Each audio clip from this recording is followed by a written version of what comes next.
Hello, everyone. Welcome to Sacramento Darwin Day.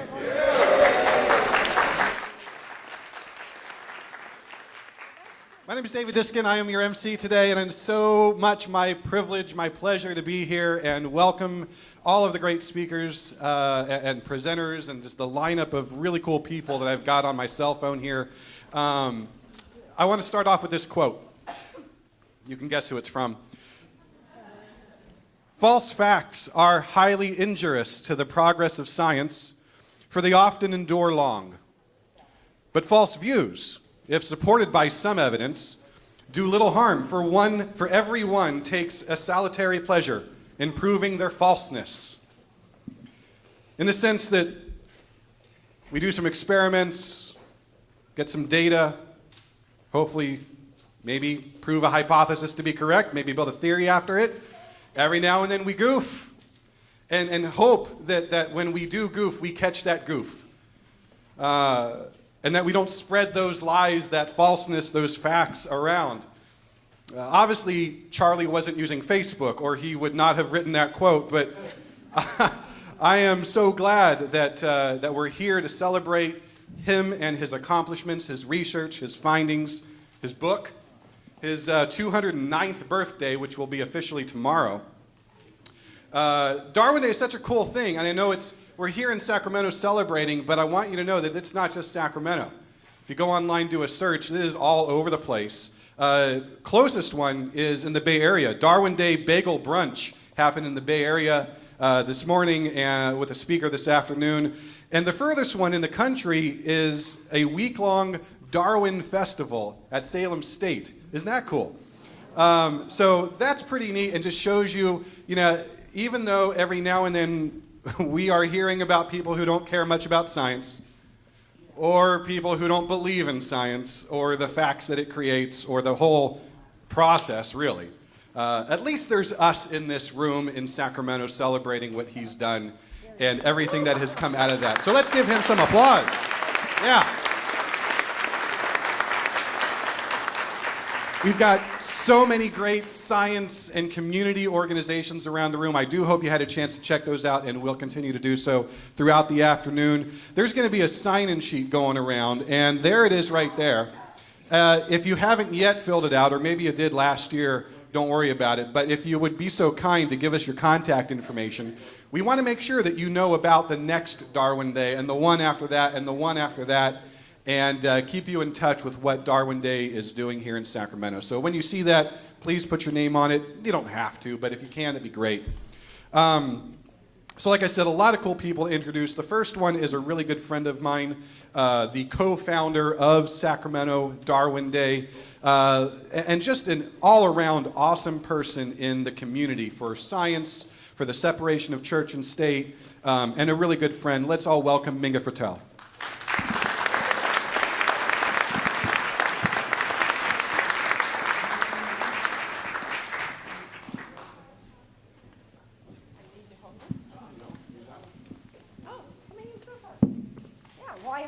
I don't have to. Welcome. Is it on? Let's give her some volume. Do we have my loud voice here?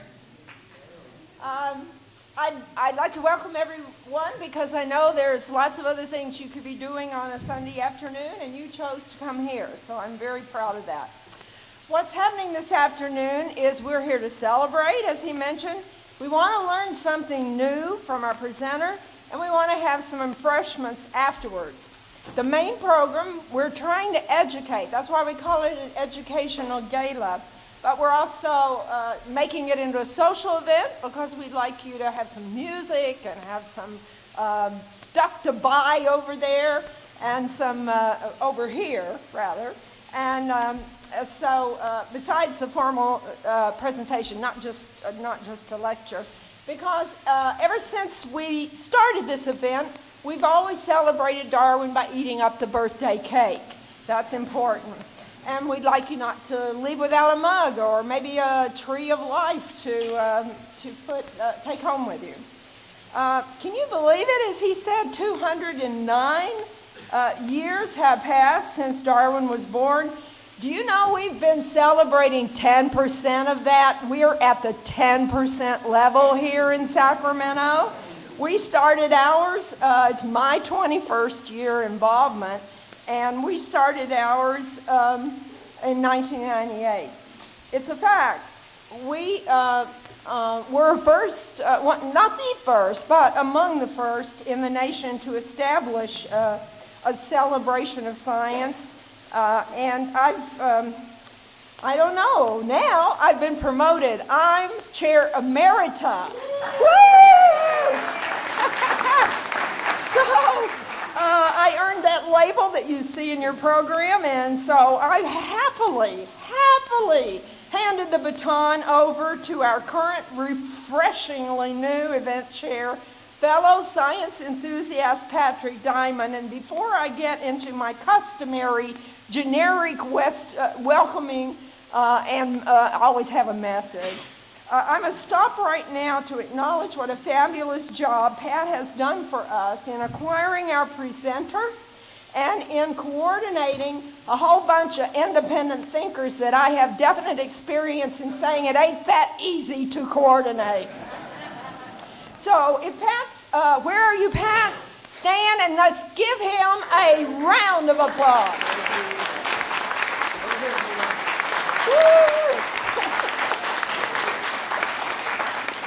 Now I'd like to acknowledge other folks whose names are listed in your program.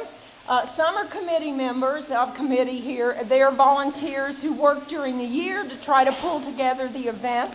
Then we have some who are wearing volunteer badges that just show up today to help us pull it off, get it videotaped and things like that, do ticketing and so forth. So the last of all, I have to acknowledge all those tablers around the room. They're supporters of science too. And if you haven't had a chance to visit them yet, then when we get to the refreshment time, please go over and visit them, as David said. You know, we're not science experts. We're just science enthusiasts. And we value science for its benefit to all of humanity and think that it's worth celebrating at least once a year. And if you're just like us, as that name thing goes around, please let us know that you want to join us and help put on the event. We'd like to grow this event. We'd like to make it much larger and have more people involved. Now I'm going to get down to the privilege that the community gives me of about 3 minutes to say what I want to say. So get ready.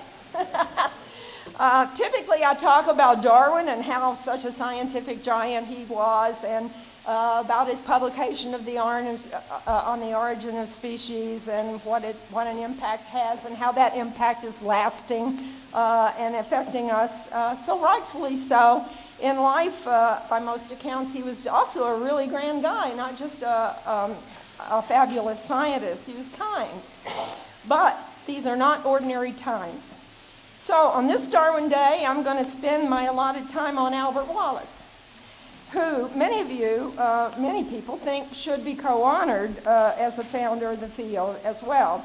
Wallace was also a kind guy and certainly magnanimous, and he did, as we say, sort of scoop Darwin in some ways in terms of his thinking about the mechanics of change. But he didn't publish his results. Darwin did. And it's Darwin's theory that people talk about, not his. It's Darwin's day. So here's why I think we should walk away today thinking about Wallace and pay attention to what he did do. Wallace shook Darwin awake to the reality of the times. And we know that Darwin was he sat on his what he knew for decades and was a little hesitant to publish what he knew. And what we owe to Wallace, then, is that by making Darwin aware of his so very similar thinking, that Darwin had best not continue longer with his customary private pursuits. Darwin was awakened. He needed to actually make those views public. And with Wallace on his heels, Darwin drew up the connections and drew upon the connections that he had in the scientific community of the day and published his concepts ahead of Wallace. So now it's Darwin Day, not Wallace Day. It would be good for us to draw any connections that also have consequential actions, and that's why I want to speak to you about Wallace. Wallace got Darwin off his duff, and it's time that we get off of ours. Getting off our duffs is what science lovers need to do right now. We shouldn't, like Darwin, be sitting by and watching events unfold to the detriment of science. I hope this event today will help to precipitate some sort of action on your part. And does science ever need it? It needs your voice, needs your action. You have knowledge and skills. I know you do. You care about science. You have knowledge and skills you can put to use after you leave. It seems that much of the American public has lost sight of the benefits of science. And even the politicians making funding decisions appear to lack universal recognition of the value of maintaining authentic science in our society. There are countless people at work now undermining scientific work, ignoring or denying what scientists report, defunding huge segments of scientific enterprise. Scientists who usually want nothing more to do than focus on their good science, doing some good science, are finally starting to recognize there is peril to scientific enterprise. So these days, celebrating evolutionary science on Darwin Day, which is what we've been doing, is not enough. Let this Darwin Day impress you with the necessity of taking some action this year on behalf of science. Where the enterprise is under assault on so many levels, this year it's Wallace I want you to go away with our event thinking about today. A citizenry with a grasp of science and an awareness of the need is the strongest defense we have against the unsettling future we face on this planet. But it is becoming just too obvious that we simply do not have such a citizenry in this nation. We can't just celebrate now. We've got to gear up and defend and shield science enterprise itself. And while we must work harder than ever to preserve sound science as a hope for humanity, we need allies. And on that score, we can be optimistic.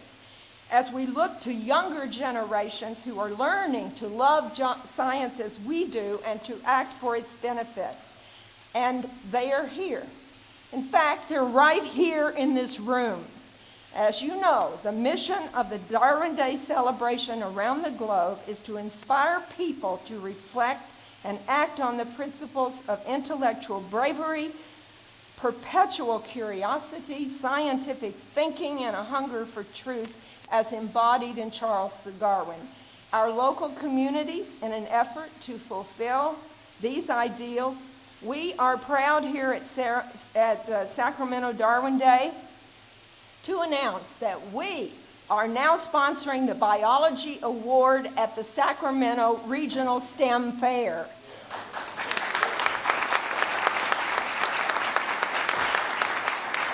The Sacramento Regional STEM Fair is a 12-county science, technology, engineering, and math, STEM, competition for students in grades 6 to 12. It is our intention to partner with that worthwhile organization to encourage young scientists and bring awareness to scientific outreach everywhere. So I'd love to welcome to the stage the Sacramento Regional STEM Fairs Foundation Director, Nadia Compton. I want to welcome her in addition to all of you. Thank you.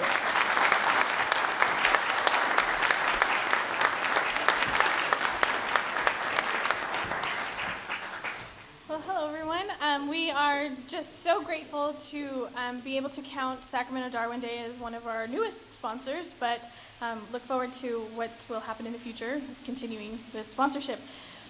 We are a local nonprofit organization dedicated to getting students interested in STEM education early.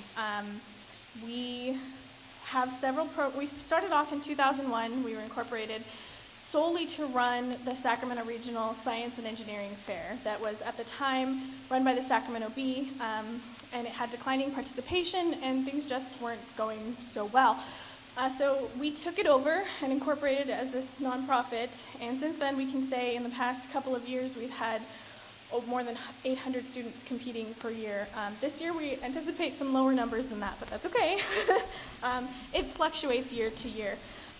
We also, aside from the STEM Fair, which is going to be occurring this year on March 10th at American River College, we run a STEM mentoring program where we take professional scientists and engineers and put them in the classroom with students doing hands-on STEM. We also have a STEM speaker series, which is kind of an introduction to the students to what a scientist or an engineer actually does. They come to the classroom wearing exactly what they wear to work, which is often shocking to students to see a scientist wearing waders instead of a lab coat. And they talk about what it is that their job is day to day, because a lot of students don't get that opportunity to even ever talk to a scientist or an engineer. We also have a college and career expo that runs concurrently with the STEM fair that exposes the students to STEM jobs that are available to them, and they are always shocked to find how far-reaching STEM actually is. Our organization is entirely volunteer-run. We don't actually have any employees of the fair, and we're always looking for more volunteers to help us, especially on fair day. The fair commences at 8 o'clock in the morning that day and doesn't end until after 8:30 usually. It's a long day for the kids. The kids actually start preparing for the STEM fair as soon as they enter school for the year. They submit their projects for registration. It goes through the scientific review committee, which is a panel of professional scientists, engineers, doctors, who knows what, making sure that they have sound science, that their hypotheses match up to what they're actually testing, that they're not going to be put on any government watch lists for trying to buy cake uranium or something, and just all around that it works out. Then they get those approvals, and then it's put to the test at the STEM fair, where they're basically doing a postering session that they would encounter if they were to work in an actual lab and have to defend their research. They defend their research to professionals who are in the field or have been in the field. All of our judges have at least a bachelor's degree in their respective fields, and it's a rigorous thing for these students to go through. So it's open to the public. Public hours are between 1-ish and 4. I say that because the doors close and it's a closed session between the students and the judges until judging is complete, which year to year takes varying amounts of time. But we'd love to see you all there. If you'd like to come out, it's March 10th at American River College. And again, we'd like to, we have Guadalupe Bernal over there, who was one of the top 3 grand prize winners last year. She went on to the Intel International Fair, straight from our fair. Our top winners get an all expenses paid trip to the International Fair. And she 3D printed, designed, and coded from scratch a self-driving vehicle. And yeah.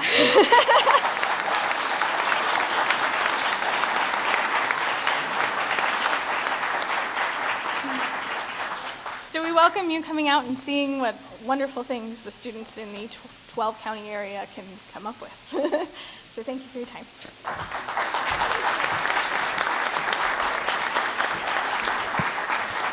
That's pretty awesome, and that's the first time I knew about this organization. That is so cool. I do encourage everyone to go over to that table, meet that cool-looking robot with wheels thing.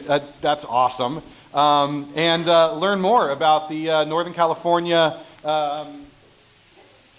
STEM Education Foundation. That is so awesome, and how neat that we're now sponsoring an award there. That is so cool. One more time, a round of applause for Minga and for Northern California STEM Foundation.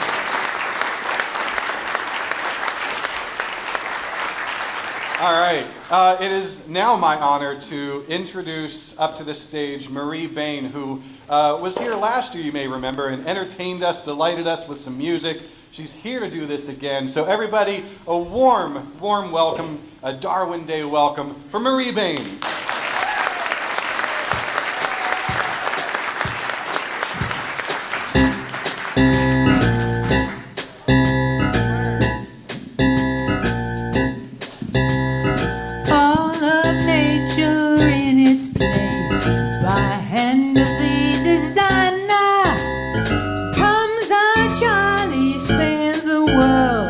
from here to Asia Minor, in between the platypus and perfect Aphrodite.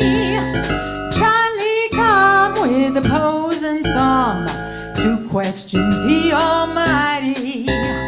Over the river and over the sea, through holy storm and thunder, steer a course for a brave new world of common sense and wonder.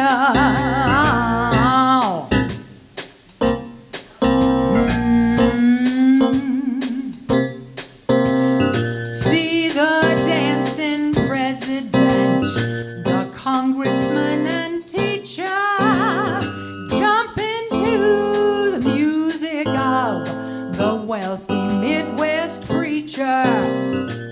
Charlie come with a brand new dance. Get on the floor and follow. Find yourself a partner and we're swinging to tomorrow. Everyone over the river, over the sea, through holy storm and thunder, steer a course for a brave new world of common sense and wonder. Once again over the river, over the sea, through holy storm and thunder.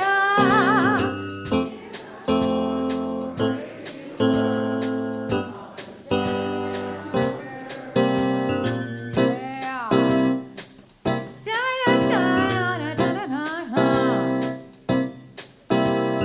Armed with truth, we're stepping out. Come join the worldwide party. Charge your glass and face the world. We'll drink a toast to Charlie. Armed with the truth, we're stepping out. Come join the worldwide party. Charge your glass and face the world. We'll drink a toast to Charlie. Over the river and over the sea, through holy storm and thunder, steer a course for a brave new world of common sense and wonder. Once again over the river, over the sea, through holy storm and thunder, steer a course for a brave new world of common sense and wonder. Thank you, Charlie. Happy birthday, Charlie. Let's give a great big opposable thumbs up to Charlie.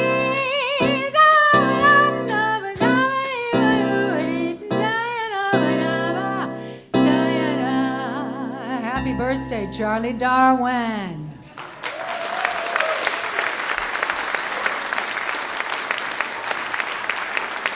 Marie Bain.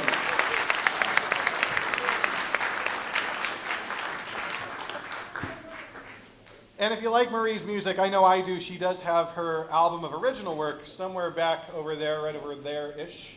Buy a CD, buy an album, support her and what she's doing. All right. So, once again, I get the pleasure of introducing people, and it's time for our main speaker. Dr. Rosenblum is from UC Berkeley, where she teaches, where she got her PhD. She works in the Department of Environmental Science, Policy, and Management. She specializes on speciation, say that a few times over, specializes on speciation, extinction, and herpetology, which is the study of creepers, by the way. Amphibians and reptiles, but they're creepers. She lectures on global change biology, and she runs the appropriately named Rosenblum Lab, which she moved to UC Berkeley, where they study the processes that generate and impact the biological diversity, specifically the mechanisms of rapid adaptation to changing environments. Now, let's all welcome Dr. Rosenblum up to the stage, and I'm going to ask that we keep our questions towards the end, where she promises we'll have a Q&A period. We'll keep her to the clock on that. Everybody, Dr. Rosenblum.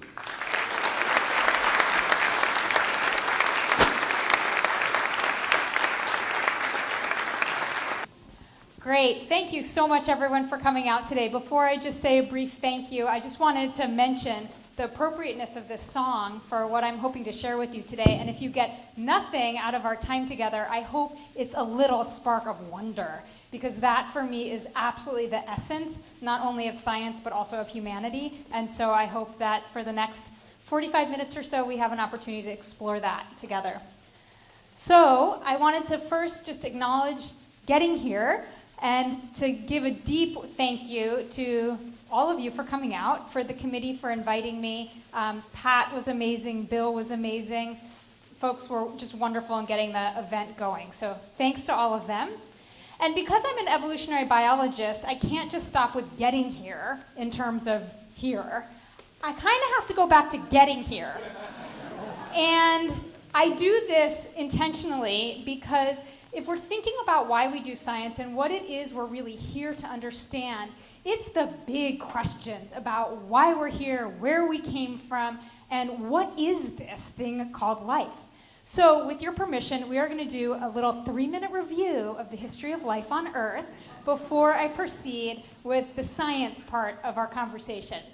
So the Big Bang, and I had a 7-year-old the other day, because at my kids' school, they know me as the biologist. He was like, "So, Bree, what was before the Big Bang?" And I was like, "Dude, you're 7. I don't know. Nobody knows." So what we know is that the Big Bang started all of space and time as we know it, 14 billion years ago. And for us, that feels like a long time, and it is. But that time has led to a phenomenal amount of mystery in the cosmos. And I like to remind people that although we are very centered on ourselves and very centered on our planet, as is appropriate, that there are literally billions of planets in our galaxy. And there are literally billions of galaxies in our universe. So if you're ever feeling small or insignificant, you are. But if you are ever feeling alone, you are not. And contemporary estimates of the likelihood that there is life outside of Earth is essentially certain. So we have gone from, oh, maybe there's life other places, to there essentially has to be life in at least many other parts of the universe as we know it. We live in a vast and constantly changing universe. So our planet was formed out 4.5 billion years ago, and I like to remind people of this because I teach global change biology to UC Berkeley students who are fairly smart, but when I ask them to draw a picture of their understanding of life on Earth, 99% of them draw this. They're dinosaurs, and then there's me. That's basically the extent of an intro college level understanding about evolutionary biology, and that's fine. But I just want to go a teeny bit deeper together and remind you of the wealth of unfolding that happened, the wealth of evolution that happened that led to us sitting together in this room today. So almost 4 billion years ago, there was what Dawkins calls the replicator, with a capital R, like in Winnie the Pooh. I never understood why there was no one in that generation here. Random capital letters. So the first replicating macromolecule, so we think was very similar to RNA. And over time, RNA's more stable cousin DNA, which is the basis of our genomes, evolved. And we fast forward to the first cells on Earth, which were about 3.5 billion years ago. So that might not sound like very recent, but Earth, once you had something that could replicate, the evolution of cellular life was very fast. And there's all sorts of really interesting nuances, and scientists have recreated various parts of this process from going from inorganic molecules to components of life on Earth. If people are interested in that, I'm happy to talk more about it later. And I've lived in California for 20 years, but I grew up in New York, so if I just start talking too fast, is there a volunteer who will raise their hand? Okay, you will, right? You'll time check me. Okay, so for since life has evolved on our planet, life and the atmosphere have been interacting. And the atmosphere has influenced life has influenced the atmosphere. If you think about things like the evolution of photosynthesis, which completely changed the composition of our atmosphere, you can see that it's not just today, although we'll get to today, but it's been as long as there's been life on our planet, that life has reciprocally influenced the rest of the planet. Okay, eventually we get eukaryotes. we're going to speed right along. Eukaryotes evolved to stick together, and that's basically what happened. And I should point out that at this stage of the evolution of cellular life, there is a deep, deep, deep, deep symbiosis. Do people know how we got nuclei in our cells? You know you have nuclei in your cells? Okay. Do you know how we got them? Yeah. So our ancestral eukaryotic cell essentially engulfed a free-living bacteria. That bacteria became a stable symbiont and is what then turned into the nucleus. We did the same thing again to get mitochondria. Plants did the same thing again to get chloroplasts. If you look at the very base of the tree of life, it is about cooperation and it is about symbiosis. And we forget that and we feel alone. Theme. Not alone. Insignificant, but not alone. Okay, the other thing that's fun to remember in terms of what we're made of is even a human body is fewer human cells than non-human cells. So have that blow your mind. You are more bacteria than you are human. But yet, we identify individually alone as this one species. Okay, cells learn to stick together. Eventually we got animals. We're just going to fast forward, plants. We keep going. We get to our lineage, which is really a fascinating story. And I'm not an anthropologist, but I will just mention a few things that I love about the story of human evolution.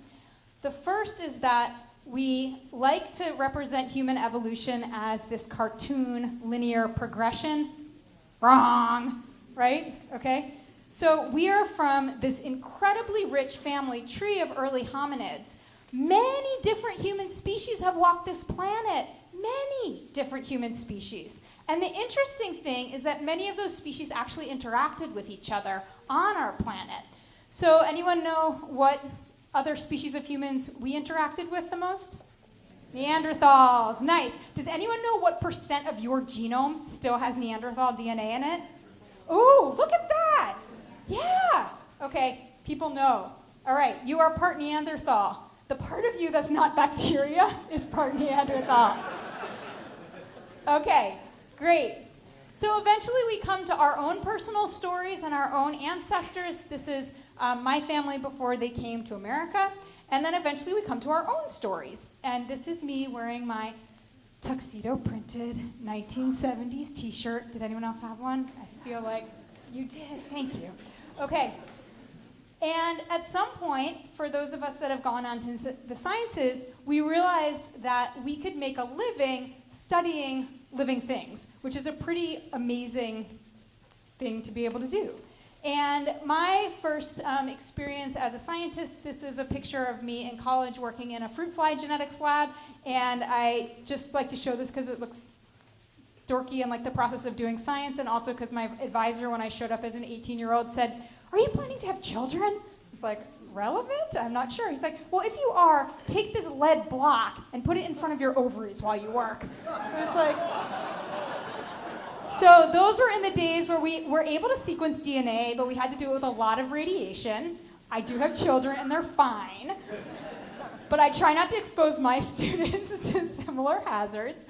And so much has changed since this photo was taken in terms of what we can do in science, in terms of what we can study, and in terms of the scale in which we can study it. So here it took me most of my undergraduate career to sequence a single gene from a model organism, a fruit fly. And now what my lab does regularly, in addition to loving creatures in their natural habitat, is we use genetics and genomics, sequencing whole genomes, to really understand what Darwin could only imagine might be happening under the hood of how things really change over time. And now, instead of spending a year to sequence one segment of DNA, we can sequence the equivalent of an entire human genome for about $1,000 in about 10 minutes. So even for people like me that really like creepy crawlies, maybe even almost as much as humans, that opens up a whole world of understanding evolution. So what I want to do today is share a little bit about my love for this tree of life, in which we are a very small but important branch of. And I want to do that by sharing two of the fundamental processes that Darwin mused about in understanding how we have the incredible biological diversity we have on the planet today. And that is speciation. So the process of speciation is how we get new species. And there have been billions of years of speciation on our planet. And we represent that process as like a branching process in a tree shape. It actually is more complicated than that, and branches aren't always simple branches. Sometimes things fall back together. Sometimes things split a lot more quickly than that, but that's how we represent it in a cartoon way.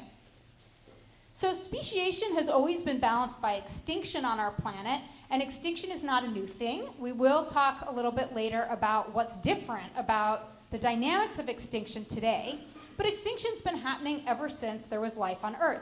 Branches on the tree grow, branches on the tree are pruned. And I'm fascinated by both of these, by the loss of species and by the birth of species. And at the risk of making a couple small snooze fests in the middle of what I hope is not a snooze fest, I'm actually going to show you a little data to get under the hood and see how science is done on each of these themes. And I just picked one project on each theme from my lab to share a little bit about. And I actually think they're in the opposite order. So I think I'm first going to tell you about how we get new species and give you an example with creepy crawlies, and then talk a little bit about extinction. So we'll start with speciation. And as I said, we have always had speciation on our planet. And over these kind of cartoon timescales, speciation looks like an event. It looks like all of a sudden there's a new species and it appeared out of an ancestor. But in fact, speciation is not an event, it's a process. And what fascinates me is this process of speciation. You might notice every once in a while I skip a slide or two, and it's because I'm reading the vibe of the room and I'm like, too much, let's do the next thing. So we have time for questions. So don't be offended, it's just my way of keeping myself on track. So why do new species form? There's lots of reasons why new species form. There can be major changes in the environment that lead to species formation. There can be loss of, so for example, you can also have biological reasons for speciation. For example, when we lost the dinosaurs, that created all sorts of new opportunities for small mammals to undergo diversification. You also can have what are called key innovations, where imagine what happened when the first plant evolved to live on land. Imagine how much diversity could come from that. So there's lots of reasons we can get speciation, and when I was an early graduate student, I wanted to find a place that I could study the very early stages of speciation. What happens when species are just being born? And I was blessed with having two very luminary advisors, but who had completely different opinions about how science should be done. And so I like to just share a little bit about the process of science, even though I know some of you in the audience are scientists yourself. But one of my advisors always said, you need your question, and once you have your question, you find the perfect system to answer that question. How does that sound to you? The other advisor said, you just need to find something you fall in love with, because then you're going to be motivated to really understand what's going on. And there's no right or wrong, but I set out on my first summer in graduate school, almost 20 years ago, to figure out what kind of scientist I was. Am I the kind that's going to find a question and get an answer, or am I the kind that's going to fall in love with something and just study that forever? Turns out I'm a little bit of both, but what I did, because I had just come back from many years abroad and I wanted to stay close to home, is I got a van that was not as cool as this, and I just drove around America looking for places that early stage of speciation appeared to be caught in the act. And when I got to this place, which is called White Sands in south central New Mexico. Has anyone been there? Yay! There's always a few people. It's cool, right? I got there, and I'd seen a lot of cool things, but I got there, and I'm like, I'm done. I'm staying here. This is an amazing environment. The dunes here look kind of blue because of the sunset, but they are as white as a piece of bleached white paper. They're very young, only about 2,000 years old, which I know doesn't sound so young, but when you put yourself in geological time, that's really young. And what's amazing about this place to study speciation is that this is white sands from space, and this is what the rest of the desert looks like. So all of the animals in that area had been living in an environment like this for the last long time. And then, in a couple thousand years, all of a sudden they were exposed to this new environment. So, scientific prediction, what happened? This is not rocket science. They evolved. What would you guess evolved first? Color. They evolved camouflage in this new environment, which is particularly important for survival unless you have other defenses. So this is one of my favorite lizards. His name is lesser earless lizard, and they have ears. They're just covered by flaps of skin, but his name is lesser earless lizard.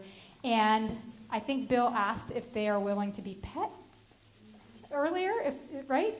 Yeah. Can you fondle the lizards? But you need permits. But yes, you can catch them, and they are quite happy to sit in your hand. And just to show you how camouflaged they are in their environment, I have a bag of M&Ms for the first person that spots the lesser earless lizard hiding in the next picture. Ready? On your mark, you guys up there, you're going to get it. But you have to look, it's small, so I'm kind of cheating. Ready? Go. If you're a kid, you can come up closer and try to find it. Anyone see it? Hands up? Really? Yeah? Come on. Where do you think? Top left. Tell me when I'm close. Up. Yeah, right around there. Nope. Good try, though. It's one of the things about being a fearless scientist. You have to be willing to be wrong. Nobody? Oh, I totally see it. Yeah? Top left, further left, further, yeah, there. No. Anyone else? Nobody's got a set. Yeah. Yay!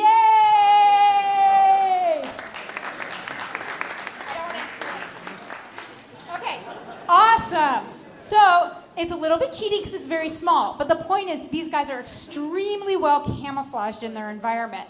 And what's amazing is that these white forms have evolved very quickly, just in a few hundred or few thousand years. And they are very well camouflaged in their environment. If you take a dark one and put it on the white sands, it's very conspicuous, and the birds that eat these guys can pick them off really quick. And so camouflage is a good thing. So that's adaptation, not yet speciation. But I'm going to tell you the link, which is why I love the system so much. Turns out there's a bunch of different species that are all doing the same thing at white sands. A bunch of different species that have very quickly evolved this light color so that they won't be seen and eaten by predators. It also turns out that the white ones and the dark ones are basically different in almost everything else we can measure. Not just their color, but they differ in, this is all, I don't know if it's interesting or not. Okay, their legs are different lengths. They run differently. This is one of my graduate students. This is a feather duster. This is what scientists actually do. Okay, there's dark sand and white sand, and one of my students was like, well, if their legs are different lengths, maybe that's because they need to have different ways of moving through the sand, because the white sand is different than the dark substrate. Like, I'm going to test that. Okay, I'm going to get a feather duster and scare the lizards and see what happens when they run, and I'm going to videotape it with high-speed videography and see the differences. And it turns out that they are different, that the white lizards run better on white sand and the dark lizards run better on dark sand. This is all just to convince you that adaptation can happen very quickly and in lots and lots of traits, basically everything we measure. Oh, there's that little guy running. Look, all of his legs are off the ground. Okay, let's skip. Okay, more. Okay, basically, their brains are different, their hormones are different, they're really different from each other. But what I wanted to know, getting under the hood, is how did this all happen? How did this all happen so quickly and in such a dramatic way, and did it happen the same way across lots of different species? Do species use the same evolutionary toolkit over and over again? So I went to the Great Squiggle, and I asked the great, no, I'm kidding. This is a representation of a gene called the melanocortin-1 receptor gene. You don't need to remember that, but it's a gene that's very important in producing melanin in MC1R.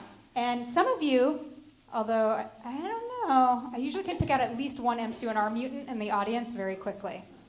I'm not sure. Okay, red hair, but a certain kind of strawberry blondish red hair, usually MC1R mutants. I'm happy to give you a saliva DNA test if you want. Okay, so here we have a gene that's known to be important for melanin. And what we did when we sequenced these genes is we found that all three of those lizard species the white ones had mutations in this gene. Now, why does this link to speciation? Skip that. Okay, how this links to speciation. The white guys have a mutation in a gene that turns them white. For adaptation, where do they need to be white? They're walking like this. On their backs, okay? But if you change how much melanin you produce, you also, as a byproduct, change all the other colors on your body. And you change these belly colors, which are used for choosing mates. Ooh. So now, technical, natural selection, selection to avoid predation, is linked to sexual selection, selection to choose mates. And the cool thing is that we can test this. And I'm going to show you. Okay, so how do we test this? We can ask lizards who they prefer as mates and see if the white guys prefer to mate with the white sands guys. And we can also do all sorts of manipulations which do not hurt the lizards, like painting them different colors and trying to figure out exactly why and how they're choosing who they want to mate with. So I figured this would be a good time, if it works, to show you a video, brief, of what it looks like when these lizards are courting each other, because it's really kind of ridiculous. Any herpetologists in the audience? No, we don't have herpetologists in the audience, except probably in the back there. Okay, herpetology, the study of amphibians and reptiles, requires a lot of dental floss. So just ignore the dental floss that's in this video, because otherwise it'll drive you crazy. Basically, you tie them with a little bit of dental floss. It doesn't hurt them. Otherwise, they would be like running into the wrong habitat all the time. And as a conservation biologist, I can't do that. Okay? So what you're going to see here, let's see. Can we make it go? Okay. Okay, you see that guy? That's the male. See, he's stuttering and bumping up and down. The female's like, I'm not so sure. And then he goes, and he wouldn't grab her dental floss, he would grab the back of her neck, and that's their pre-copulation dance. So the male does that little stutter bob. You can't see it very well in the video, but they flatten themselves so they show those blue colors, and that's one of the ways they're selecting whether or not to mate.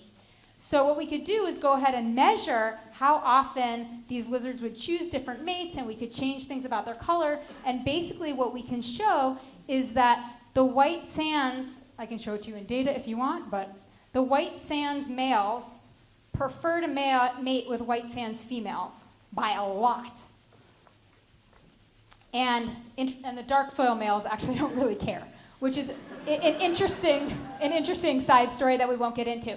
But what's really cool about this is that we can show that from adaptation, you can take the first baby steps towards speciation if there's a reason why natural selection and sexual selection are linked. And in this system, the reason is a single gene. You get a single mutation in a single gene. It changes your color. It changes what you look like to potential mates. And all of a sudden, you not only have white sands lizards that are adapted to white sands, but that are actually starting to become new species and actually reproductively isolated from those dark individuals nearby. Make sense? Okay.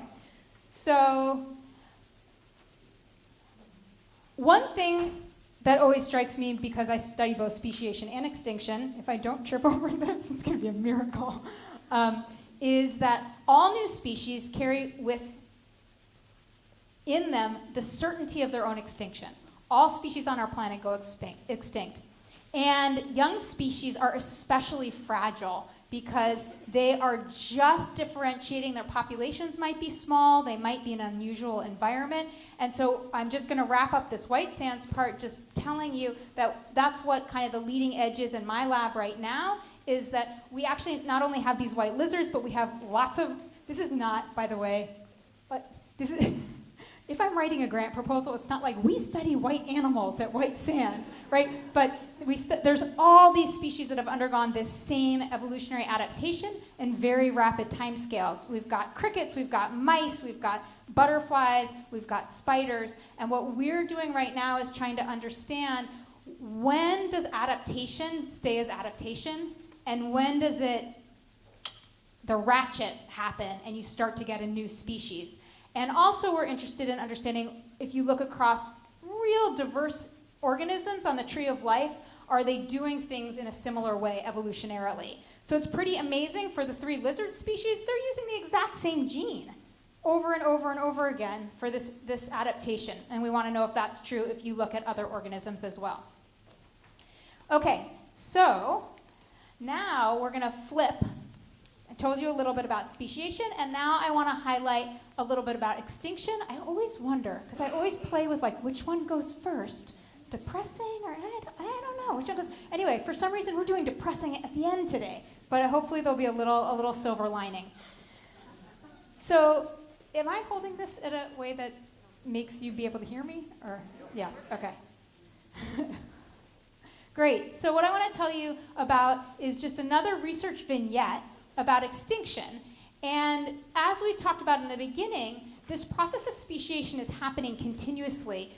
Populations are becoming a little bit different from their neighbors, and those differences sometimes are almost like hitting a ratchet where they really become what we call species. But the process of erasing those species is also happening continuously on our planet. And more than 99% of every species that has ever lived on our planet has gone extinct.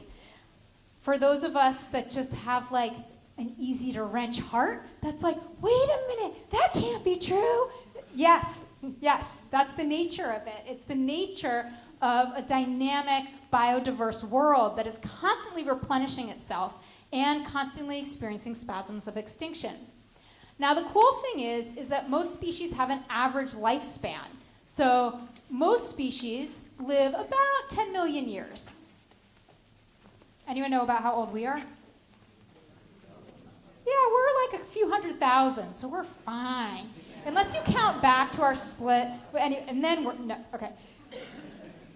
So the cool thing is that there are some species that defy these kind of averages. We call them living fossils, like the coelacanth, ginkgo trees, the tuatara. These are species that have been around looking and acting almost the same, and I don't mean the same because everything's always changing, but identifiable as that segment of the tree of life for hundreds of millions of years. So when we talked about speciation, we talked about how there's lots of things that could precipitate speciation. The same is true for extinction.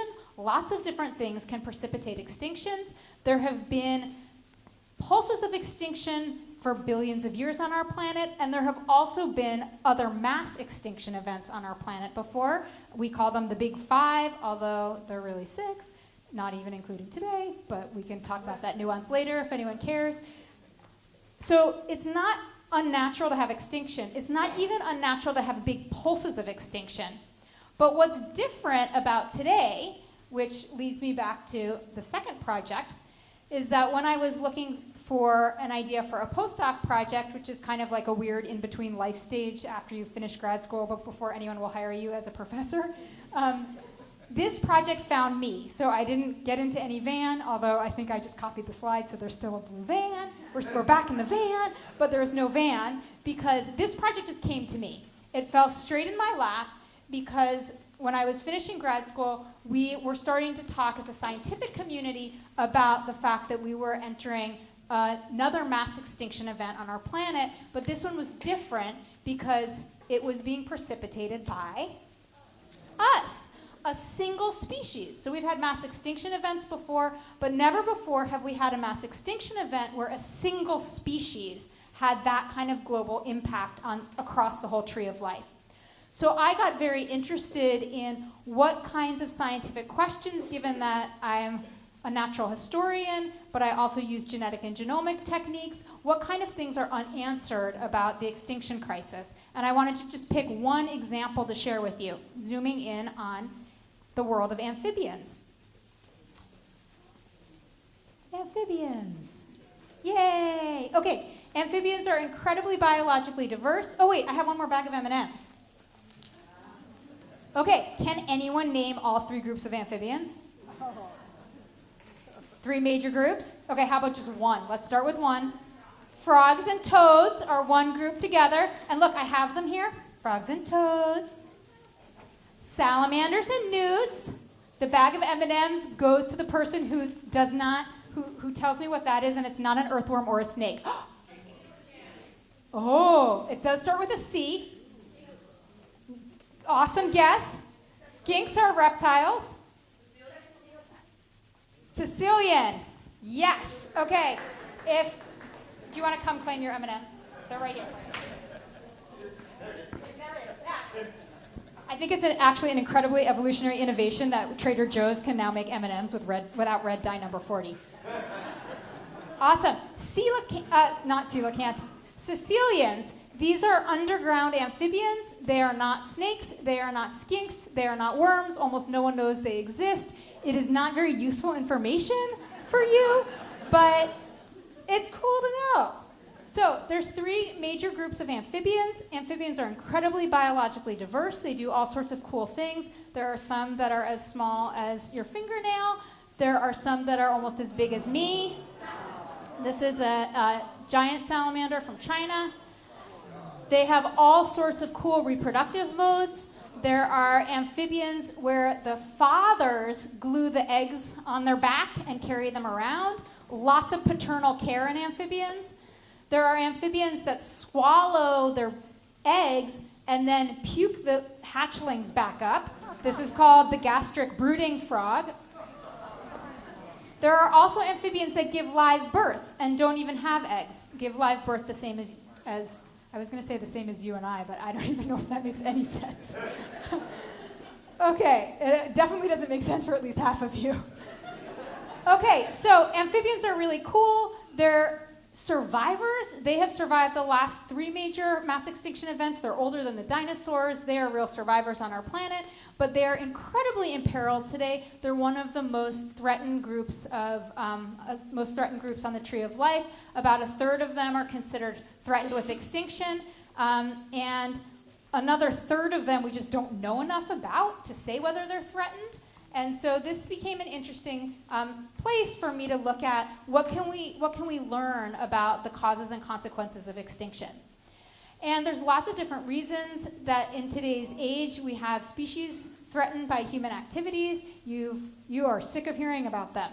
I'm going to highlight maybe a newish one that you haven't thought a lot about, which is emerging diseases. And this, although it's still like, ooh, maybe that's a problem, it's a really interesting problem because we are changing the dynamics of diseases globally, not only in the human population, but also diseases of wildlife, diseases of plants, because of travel, right? So globalization means that if you had a localized pathogen, which in the past might have just flared up and burnt itself out, now it has the possibility of moving and creating more global issues. And I know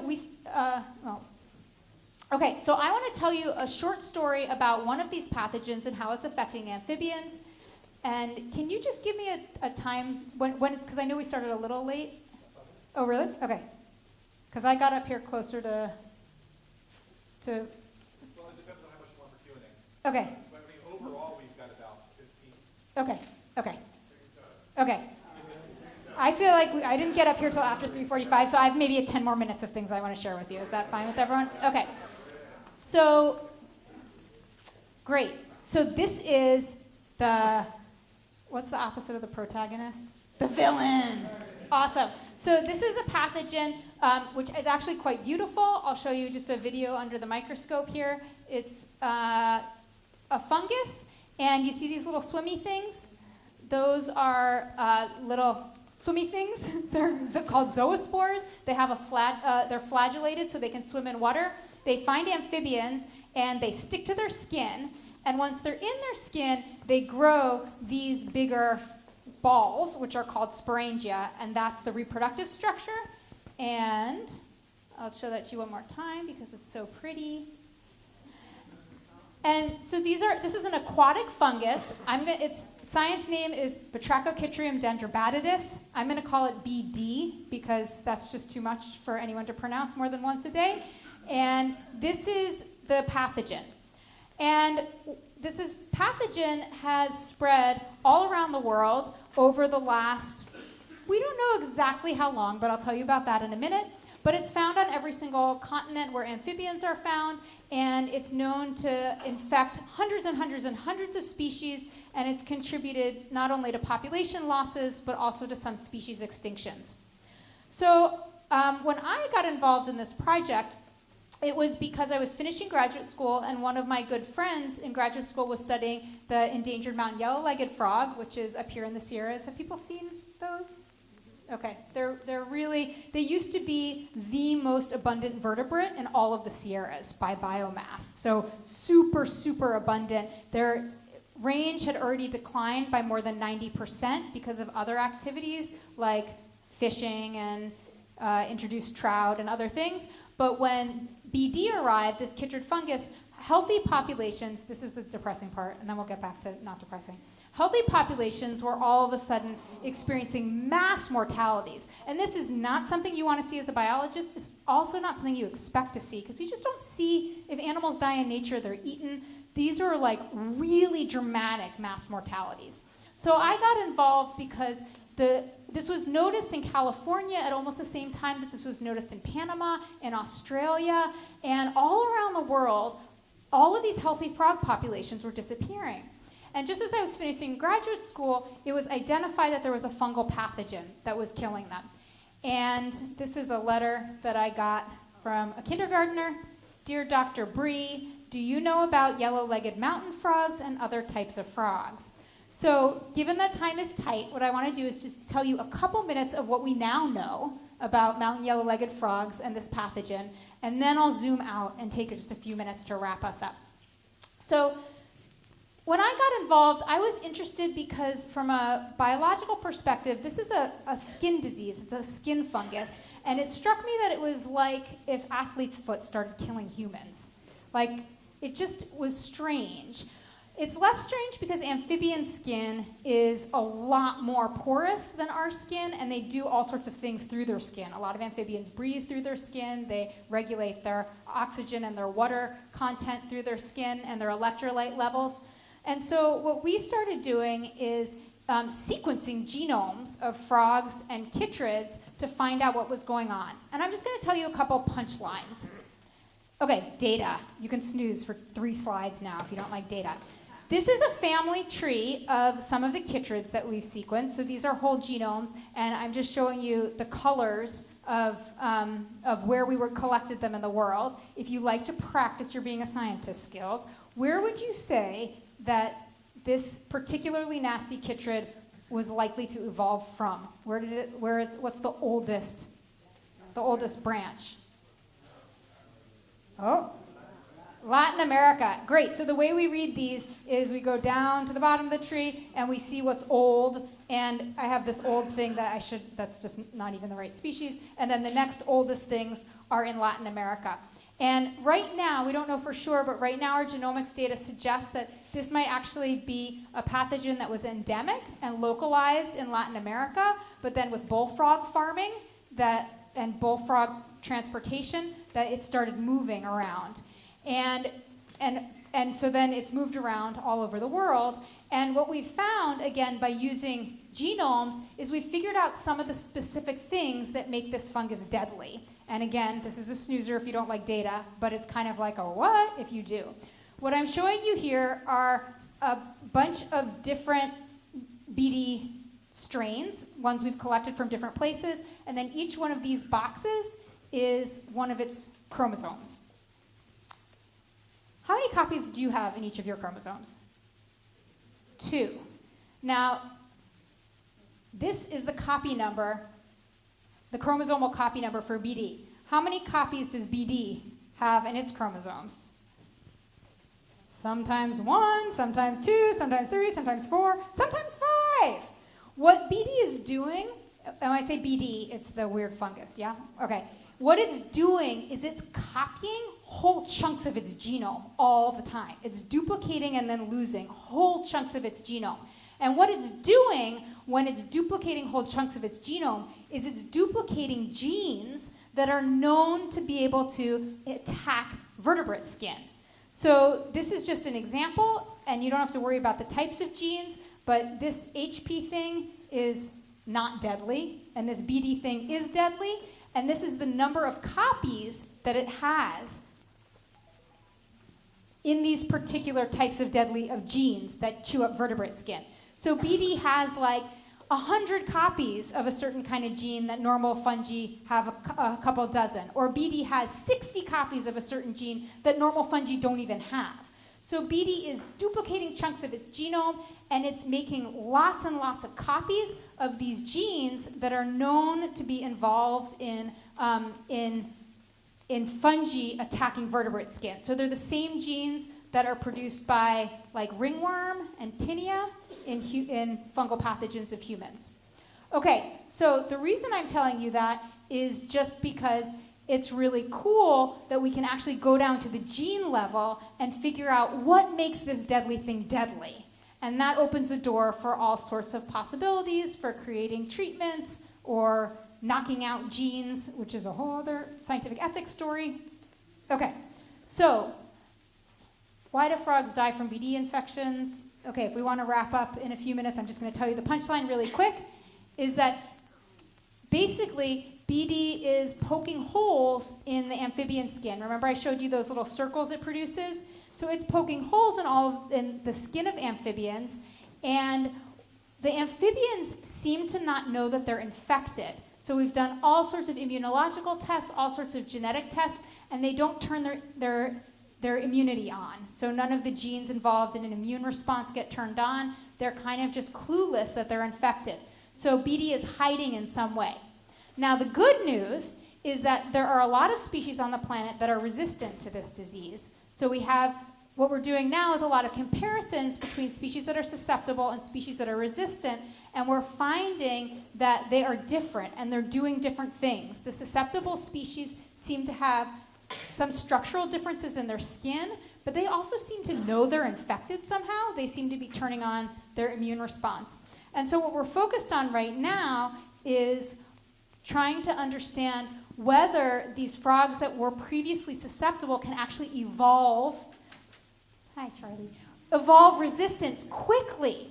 So I told you that the white sands lizards have evolved really quickly, but can these guys evolve not in hundreds or thousands of years, but can they evolve in a couple decades to recover from a deadly pathogen? And the cool thing is, this is the first year that we're starting to see some tentative yeses. We found that these endangered frogs in California are starting to recover, and we also have started to find species that we thought were extinct. And imagine as a graduate student wandering about in Panama for your fieldwork and finding a species that has not been found for 20 years. We thought it was extinct from a deadly disease, and it seems to be making a comeback. So, yay. So, we do need human involvement, we do need help, but evolution does a pretty good job. So we are starting to see some large-scale recoveries. Okay, so by way of wrap-up here, I want to come back to a little bit of a bigger picture message. My daughter was like, but it's Darwin's birthday. Why isn't Darwin on any of the slides? So she drew Darwin and his family there. Okay, so I gave you a little research dive about speciation, a little research dive about extinction, but I just want to spend a couple minutes wrapping up because I think that the time we are in right now in our planet's history and in our history for our species is something that Darwin would not have anticipated. It's probably something that most scientists living 100 or 200 years ago would not have anticipated. And that's because, as we all know, the footprint of humanity on the planet is ever increasing. And sometimes these images are really beautiful, but it's cell phone waste. Yeah, really beautiful, but when we think about the impact that just one species has had on our planet and our footprint, these are just transportation networks lighting up almost the whole terrestrial surface of the planet. What I've found through many years of teaching at UC Berkeley undergraduates and thinking about how my research fits into a broader context about the place of our species on this planet, What I've found is the single most common mindset for undergraduates entering college is this, is that there's this sense that as our species' evolutionary story has progressed, that is at odds with the rest of the natural world. And I think that this cartoon sums it up the best. So I would say that about 90% of my incoming undergraduates agree with this statement. Maybe 90% of you do too. They report feelings of extreme, when I take a poll, about 15% of them say that they're really excited to be living at this time in humans' history, but 85% of them say that they're scared, angry, frightened, demoralized. And so it's really important to me that as communities that care about science, that we are invested in raising awareness, but that we're also invested in not letting this have the last word. Because if this has the last word, there's really no hope, because this is not a motivating place to come from. Even for students that are like, we've done something wrong, we need to make it right, they feel depressed and overwhelmed, and that is not a good place to come from in terms of positive action. They need to feel grounded and supported. And so I just wanted to express that what I see is that even though students coming in report fear about this time in history, if you get them outside, if you get them engaged, if you connect them with their sense of curiosity and wonder, it's a different game. And I also do a lot of work with young kids, and similarly, they're the ones who are like, Dr. Bree, what was before the Big Bang, right? They're curious. They want to know more about our world and their place in it. So what I feel like the antidote is, and I promise this is my last am I getting the cane? My last 2 slides here, is, and I don't know why this analogy came to me, but I was thinking about my own journey in realizing that I could have a career that was dedicated to wonder and dedicated to understanding this life on our planet, and it felt like popcorn to me. It felt like once that kernel was like, oh my God, look at this amazing planet we live in, and look at the ways I could engage in that from a place of inspiration, not from a place of depression. It was like a popcorn kernel popping, and it couldn't go back. It couldn't go back to like little and depressed and fearful. It was like, wow. And so what I would love to see is things that inspire popcorn popping, and it feels like you guys are doing a really wonderful job of that here with Darwin Day and supporting events like you guys are doing at the STEM Fair. But I think there's work for all of us to do that's not just lobbying work.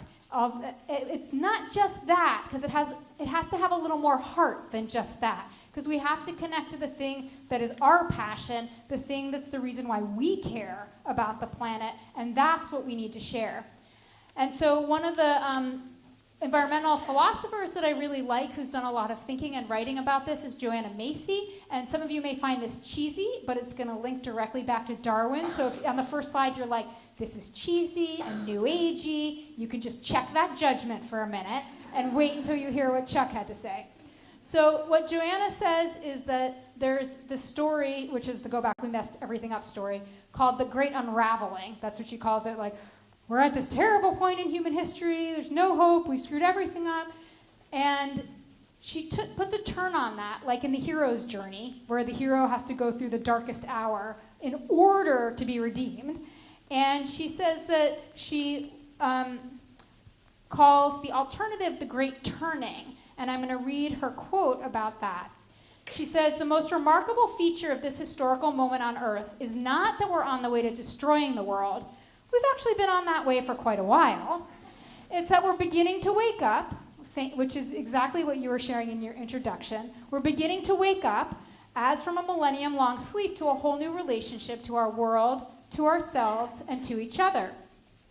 And when I was preparing this a little while back and thinking about a Darwin quote that I wanted to end with, which most of you have probably heard, I was on an airplane, and the guy sitting next to me saw the Darwin quote, and he said, that's pretty new agey, you must also teach yoga. And it struck me as so perfect that a quote from Darwin from 150 years ago could be misconstrued as new agey. And what it speaks to here is the enduring power of wonder. And the enduring power of curiosity, whether it's scientific curiosity or just curiosity about humanity and curiosity about the natural world, it speaks to how that is a flame that can ignite in everyone. And what Darwin said is, there is grandeur in this view of life, with its several powers having been originally breathed into only few forms, or only one, and that while this planet has gone cycling around, according to fixed laws of gravity, from so simple a beginning, endless forms, most beautiful and most wonderful, have been and are being evolved. So with that, I would like to say happy birthday to Charles Darwin. I would like to say thank you to all of you, and also just mention that to me, Darwin's greatest legacy is not only the detailed thinking he did about these topics that I'm interested in, but it's this recognition that everything, actually everything, not just like a nice platitude, ecologically and evolutionarily, every single thing on this planet is deeply connected, and we are fundamentally not separate or separable from each other, other life forms, and the planet itself. So with that, I would like to... Darwin always looks so sad. He needs a little something.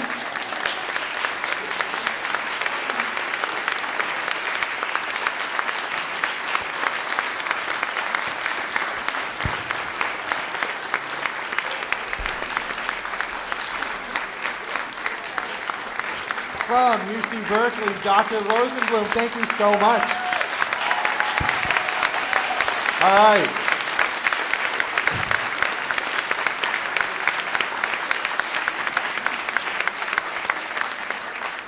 We're going to do a couple questions, and if you have a question and can frame it as such, not a statement, you know what I mean.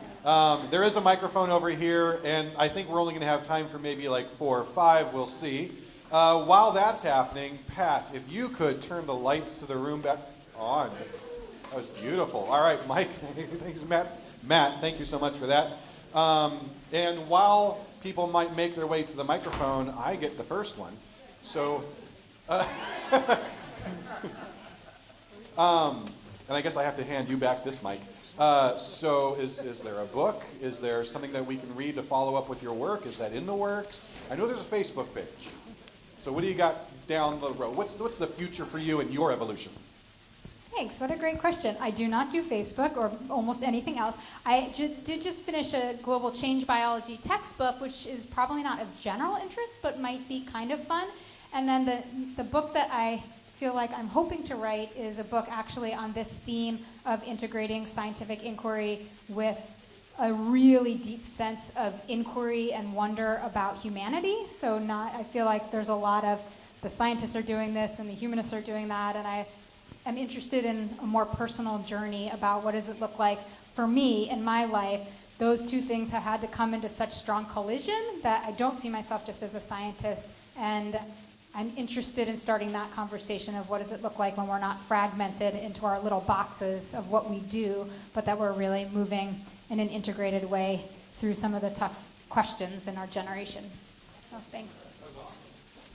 And it's going to be called If Lizards Were Dragons.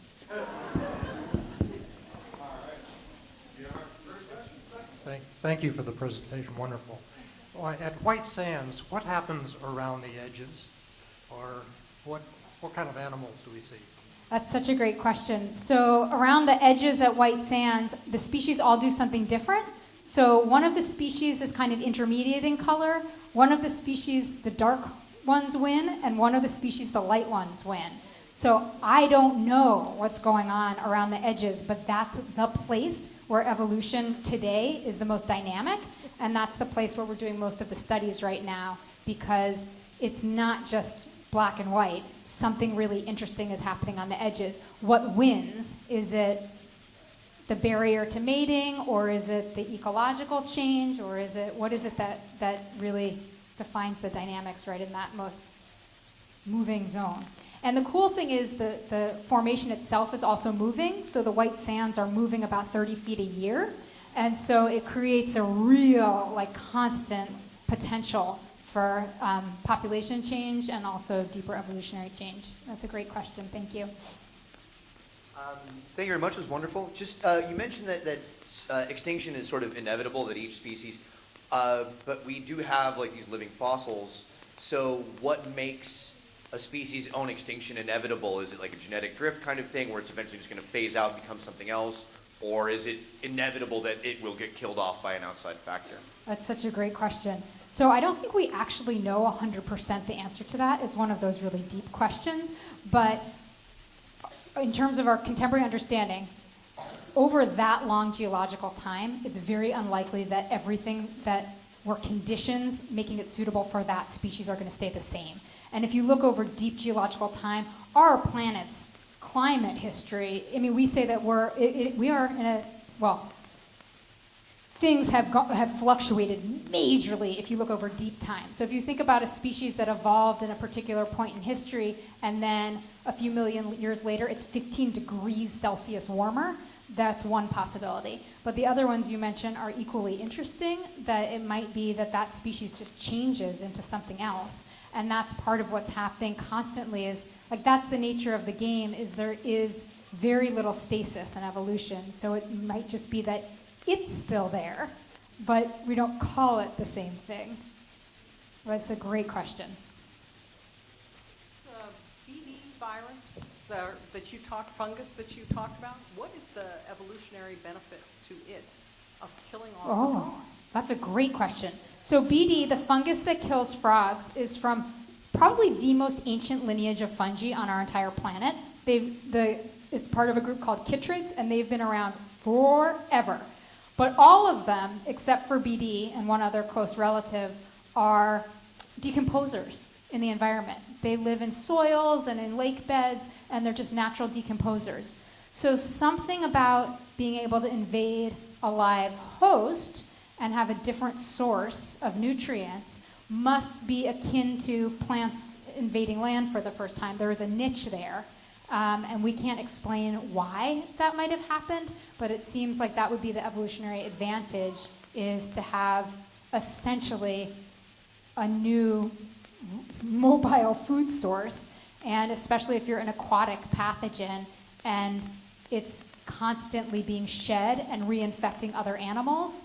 So that's my suspicion, is it's like an ecological opportunity almost. But it's a big jump to go from being a decomposer for hundreds of millions of years to all of a sudden be a pathogen. Yeah.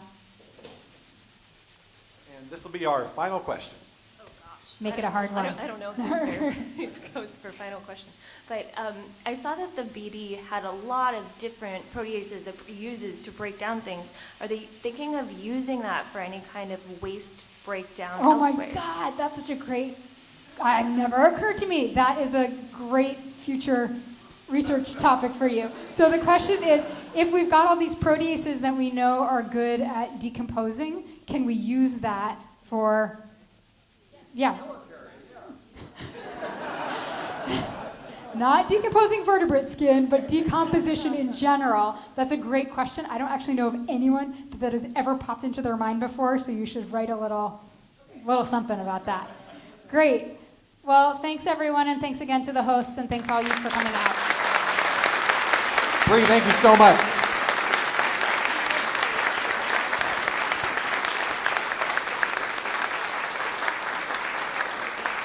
And you made it the entire time without tripping over this cord, so that was pretty great. I mean, you almost did, but that was fantastic.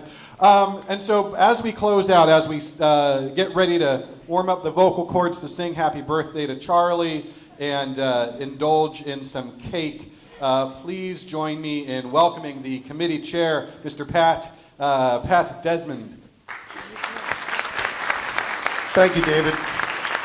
Thanks, everybody. Thank you very much, Dr. Rosenblum. That was fantastic. I can't thank you enough. I want to thank David Diskin. I want to thank the committee members.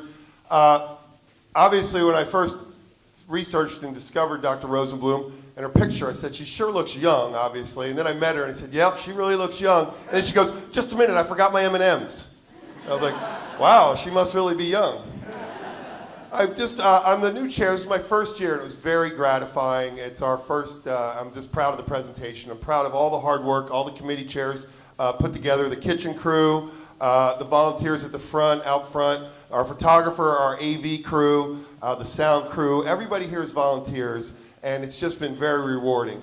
I also want to congratulate Guadalupe and thank the STEM Science Fair Foundation for letting us come on board. We're really supportive. We'll be there in March. We'll look for some volunteers to come and help. We'll be there to present our award.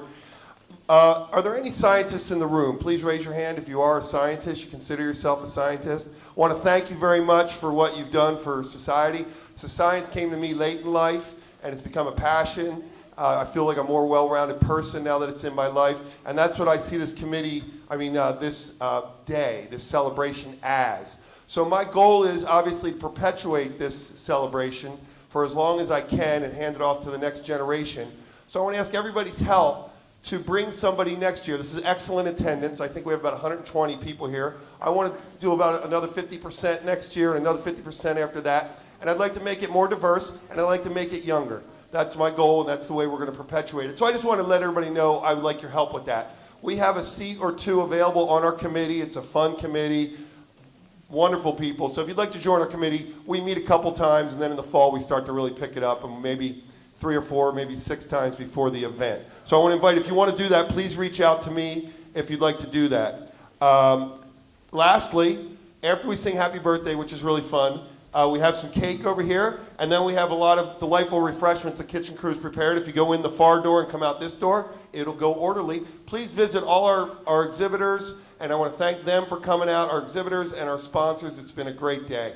So I'm going to hand it back to David to lead our birthday song. And I'm going to turn the mic off. All right, and we do have a cake out there ready. It looks like Matt's taking some pictures of it. Are we ready to do this? Yeah? All right. I am not going to sing into this mic. You're welcome. And yeah, happy birthday to Charlie. Here we go. 1, 2, 3. Happy birthday to you. Happy birthday to you. Happy birthday, dear Charlie. Happy birthday to you. All right, everybody. That was wonderful.